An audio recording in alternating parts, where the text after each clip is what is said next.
Iintindihan ng mga taga-MTRCB ang biglaang pagmumura ng aktor na si John Arcilla sa guesting nila ni Martin Del Rosario sa Fast Talk with Boy Abunda.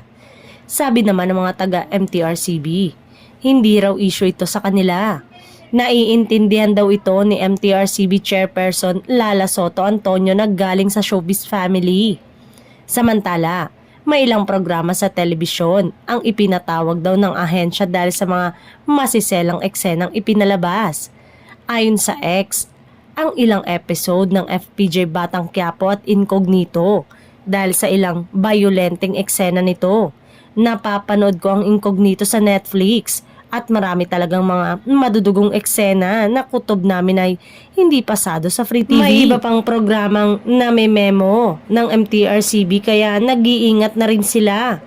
Kung napapansin din sa Facebook account ng MTRCB, ang mga huling pelikulang nireview nila ay binigyan ng G at PG ang mga pelikulang pambata. Kamakailan lang ay ipinost ng MTRCB sa kanilang Facebook page na nasa second reading na sa Senate Bill 2805 na naglalayong lalong palakasin ang kapangyarihan ng ahensya.